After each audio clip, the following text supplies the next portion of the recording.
Hello guys, welcome back to my channel Earth Mom Dehradun. मैं हूं ज्योति और वेलकम है आप सभी का मेरे चैनल में।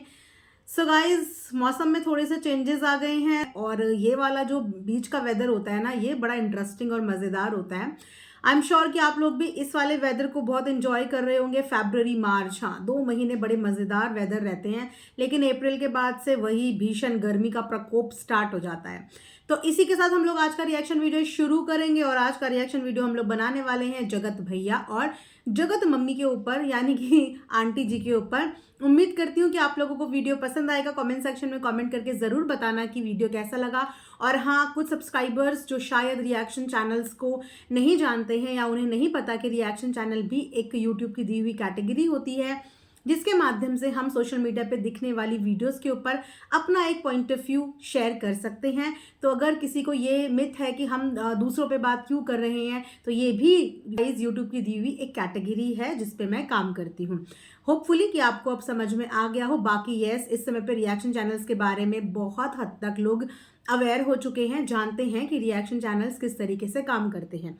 तो आइए हम आंटी के आज के ही लेटेस्ट व्लॉग पे बात करने वाले हैं, जिस व्लॉग में आंटी ने जो थंबनेल है वो डाला हुआ है, अब मुझे नहीं चाहिए किसी के भी नाम से डॉलर और मुझे अच्छे बुरे की पहचान है। इसी के साथ आंटी जी ने जो टाइटल डाला है वो ये है, एक एक रुपए जोड़कर इंसान अपने बच्चों के लिए रोटी, कपड़ा और मकान की व्यवस्था करता है, मगर मगर तो जैसे ही मैंने मगर और साथ में रोने वाला इमोजी देखा, बहुत दिन से आंटी के व्लॉग मैंने नहीं देखे थे, मैं मजबूर हो गई। आंटी ने आज इतना अट्रैक्टिव थंबनेल और इतना अट्रैक्टिव टाइटल लगाया था कि आंटी जी, आज मैंने आपकी वीडियो पे क्लिक कर ही लिया। तो आप ये समझ लीजिए कि आज का आपका टाइटल और आपका थंबनेल बहुत ही शानदार रहा, क्योंकि अगर मैं उस पर क्लिक करने पे मजबूर हो गई तो सोचिए कि कितने लोग और मजबूर हो गए होंगे। क्योंकि आंटी ने लास्ट में जो सस्पेंस डाल दिया ना कि मगर मतलब पेरेंट्स बच्चों के लिए हर हद तक रोटी, कपड़ा, मकान की व्यवस्था करते हैं, मगर मुझे लगता है फिर से जगत भैया ने कुछ ना कुछ ब्लंडर कर दिया। वैसे जगत भैया आजकल बहुत शांत बैठे हुए हैं, जो शांति बहुत सारे लोगों को अजीब भी लग रही है, क्योंकि जगत भैया का ये रूप हमने कभी देखा नहीं है। जगत भैया बहुत जल्दी रिएक्ट कर देते थे, इनफैक्ट छोटी छोटी बातों पे ओवर रिएक्ट कर देते थे, लेकिन पिछले काफी समय से, काफी दिनों से जगत भैया ने अपने आप को कंट्रोल करके रखा हुआ है कि कंट्रोल कंट्रोल। इसका रीजन ये भी हो सकता है कि या तो जगत भैया किसी की वीडियोस फॉलो ही नहीं कर रहे हों, या हो सकता है कि जगत भैया ने अपने पास्ट जो कंट्रोवर्सी हुई है, पास्ट एक्सपीरियंस से एक बात का सबक ले लिया हो कि अब मुझे रिएक्ट करना ही नहीं है। लेकिन हाँ, जगत भैया ने अपने ऊपर कंट्रोल और काबू बहुत किया है, लेकिन सिर्फ जगत भैया ने किया है, क्योंकि इस फैमिली के काफ़ी लोग अभी भी रिएक्ट कर रहे हैं। उन्होंने अभी भी ये लर्निंग नहीं ली कि कहीं कहीं पे कभी कभी अवॉइड कर लेना चाहिए, चुप रह जाना चाहिए। तो जगत भैया इस चीज़ को फॉलो कर रहे हैं, लेकिन फैमिली के बहुत सारे लोग अभी भी रिएक्टिव हैं। अब यहाँ पे हम लोग आंटी के व्लॉग के बारे में बात करते हैं, क्योंकि जैसे कि मैंने बताया कि आंटी ने आज क्लिक करने पे मजबूर कर दिया, और अगर मैंने अब अपना टाइम निकाल के आंटी का व्लॉग देखा है तो फिर मैं इस पर रिएक्शन दूंगी ना, क्योंकि मैंने अपना वक्त दिया है उस पर। इतनी देर में अगर मैं कोई और कंटेंट देखती तो मैं उस पर रिएक्ट करती, लेकिन मैंने आंटी का देखा तो मैं आज आंटी के व्लॉग पे ही रिएक्ट करूंगी। आंटी के व्लॉग में आज एक बहुत कॉमन चीज़ हुई, जिस कॉमन चीज़ से मैं कहीं ना कहीं अग्री करती हूँ कि इंडियन मदर एक्चुअली ऐसी ही होती हैं। उनके पास स्टॉक में हर चीज़ का स्टॉक होता है, न्यू न्यू बेडशीट का स्टॉक, नए नए बर्तनों का स्टॉक, लेकिन वो बाहर नहीं निकलती हैं। मुझे समझ में नहीं आता कि वो खजाने की तरह इतना संभाल के क्यों रखा जाता है, क्योंकि ये चीज़ें मैंने भी अपने घर में एक्सपीरियंस की है, चाहे ससुराल हो चाहे मायका हो।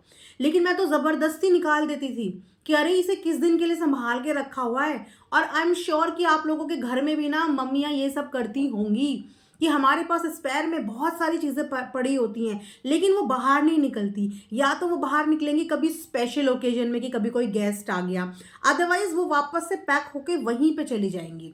और आज जब मैंने व्लॉग देखा तो मैंने एकदम से इस चीज़ से रिलेट करा कि यार एक्चुअली ये सभी मदर्स के साथ प्रॉब्लम होती है कि उनको जो बर्तन है उन्हें स्टोर करने में बहुत अच्छा लगता है। कभी कोई गिफ्ट्स आते हैं ना तो उसको भी नहीं लगाती हैं, पैक करके रखती हैं कि नहीं बाद में, नहीं बाद में, अब पता नहीं वो बाद में कब आएगा। तो आंटी को किचन के लिए बहुत समय से कमेंट्स आ रहे हैं, किचन ठीक से अरेंज नहीं रहता है इसीलिए, किचन काफी अनहाइजीन रहता है इसीलिए, और अब तो आंटी को किचन के बर्तनों के लिए भी बहुत ज्यादा कमेंट आने लगे हैं। अब क्योंकि देखिए, जो लोग डेली व्लॉगिंग नहीं करते उनके किचन में क्या हालत है, उनके बर्तन नए हैं पुराने हैं, ये घर के मेंबर्स के अलावा किसी को पता नहीं चलता। लेकिन क्योंकि आंटी का जो परिवार है वो सोशल मीडिया पे है, लाखों लोग उन्हें देख रहे हैं, और लाखों लोग जब घर के गंदे बर्तन देखते हैं तो फिर उन बर्तनों को देख के वो कमेंट करते हैं, वो बुरा फील करते हैं। तो हमेशा अपनी व्लॉगिंग को, अपने कंटेंट को प्रेजेंटेबल रखना चाहिए कि उन चीज़ों को देख के सामने वाले के अंदर अच्छा फील हो, उसको गंदा फील ना हो। क्योंकि मैं देख रही थी कि अभी थोड़े दिन पहले जो हमारी जगत भाभी हैं वो बर्तन धो रही थी, और वाकई में इतने सारे बर्तन थे, साथ में सिंक में पानी पूरा भरा हुआ था। शायद इनका जो सिंक है वो अक्सर ब्लॉक ही रहता है, आई डोंट नो कि वो क्यों ब्लॉक रहता है। एक बार ढंग के प्लम्बर से इनको दिखाना चाहिए, क्योंकि हमारे घर के सिंक तो ऐसे कभी ब्लॉक नहीं होते। हाँ, कभी रेयर कुछ चीज़ उसमें फंस जाए, कुछ मोटा खाना अगर हम लोग पानी के साथ ही उसमें डाल देते हैं, उड़ेल देते हैं, तो जो है अक्सर पाइप में ब्लॉकेज होती है, ड्रेनेज में ब्लॉकेज हो जाती है। अदरवाइज ऐसा नहीं होता, पर इनके घर का सिंक अक्सर बंद नजर आता है। और जब वीडियो में वो दिखता है ना, गंदा गंदा पानी ऊपर, सच में बहुत घिन चढ़ती है। क्योंकि वीडियो देखते हुए, मान लो कभी कोई इंसान ब्रेकफास्ट करते हुए देख रहा है और वहां पे ऐसा गंदा पानी नजर आ रहा है तो उसका मन खराब हो जाता है। कोई कुछ काम करते हुए देख रहा है, कुछ अच्छा काम करते हुए देख रहा है, तो ऐसे करके मन खराब होता है। तो वीडियो के कंटेंट को थोड़ा इस तरीके से दिखाया करो कि अगर कोई इंसान किसी भी कंडीशन में वीडियो आपकी देख रहा हो तो उसका मन खराब ना हो वो वीडियो देख के। बर्तन इतने सारे थे, लेकिन जगत भाभी ने बहुत क्विकली इन बर्तनों को धो दिया, और कमेंट सेक्शन में इतने सारे कमेंट इस चीज से रिलेटेड आए हैं कि बहुत गंदे तरीके से बर्तन धोए हैं, ढंग से बर्तनों को रगड़ा भी नहीं, ढंग से उन पे हाथ भी नहीं मारा, और चलते फिरते बर्तन धो दिए, और इतनी जल्दी धो दिए। तो यस, जब आप एक व्लॉगिंग बना रहे हो तो अपने किचन के यूटेंसिल्स को, अपने किचन को ऑर्गेनाइज करके रखो, ताकि देखने में वो प्रेजेंटेबल लगे और देख के अच्छा लगे। क्यों किसी के कमेंट लेने हैं?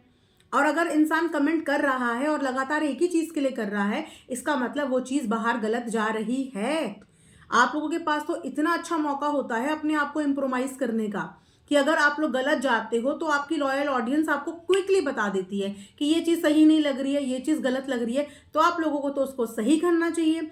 और एक और चीज़ बताती हूँ कि जिस तरीके से बर्तन घर के काले हुए हुए हैं, ऐसे बर्तनों में खाना पकाना और खाना खाना भी बहुत अनहेल्दी होता है।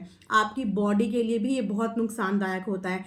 खासकर जब घर के नॉन स्टिक बर्तन, यूटेंसिल्स थोड़ा भी रंग छोड़ने लगते हैं ना, थोड़ा भी उसमें स्क्रैचेस या सिल्वर प्लेट दिखने लगती है उसकी, तो उसको उसी समय पे चेंज कर लो, क्योंकि वो बहुत अनहेल्दी होता है बॉडी के लिए। तो ऐसे बर्तनों को कॉर्नर कर लेना चाहिए, डिस्कार्ड कर लेना चाहिए, और जो खजाने में आंटी ने बर्तन छुपा के रखे हैं ना, उन बर्तनों का इस्तेमाल कर लेना चाहिए।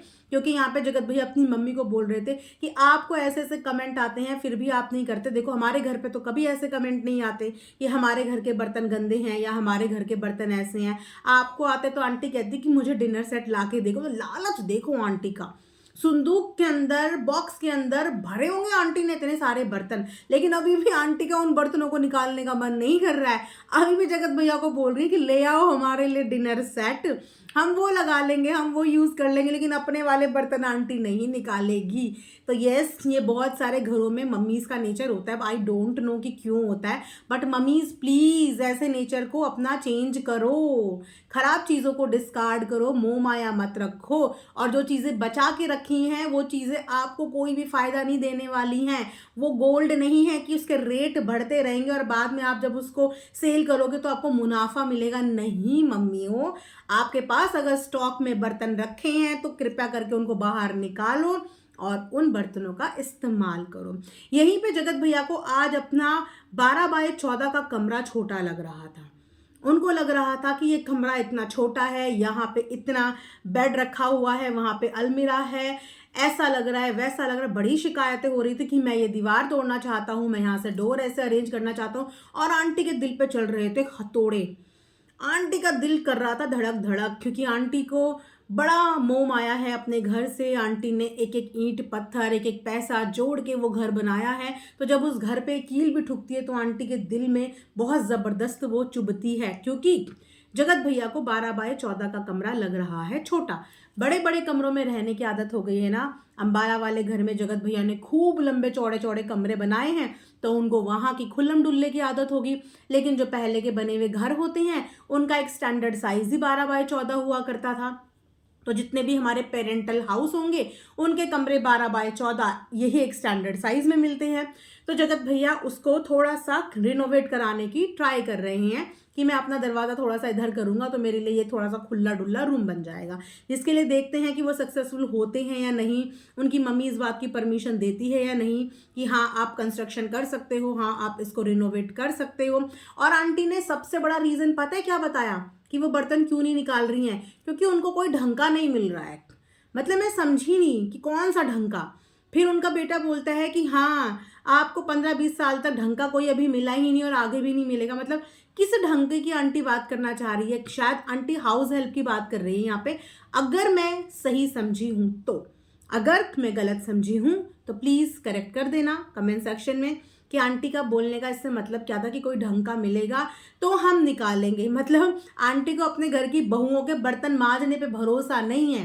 वो तभी वो बर्तनों का स्टॉक बाहर निकालेंगी जब उन बर्तनों को रगड़ने वाला कोई रिस्पॉन्सिबल इंसान आंटी को मिल जाएगा, जो आंटी के बर्तनों की चमकान ऐसे ही बरकरार रखेगा। और उस चीज का इंतजार करते करते आज आंटी को इतने साल हो गए हैं लेकिन आंटी को कोई अच्छा बर्तन मांजने वाला हाउस हेल्प नहीं मिल पाया है। अच्छा, इसी बीच में ना काफी सारे कमेंट्स मेरे पास भी आ रहे थे कि छोटू नजर नहीं आ रहा है। और मैंने जैसे कि बताया कि बहुत समय से मैं व्लॉग भी फॉलो नहीं करूँ, लेकिन जो लोग ब्लॉग फॉलो कर रहे हैं उन्होंने कमेंट करके बताया था कि आंटी छोटू को बैंगलोर अपनी बेटी के पास छोड़ आई हैं।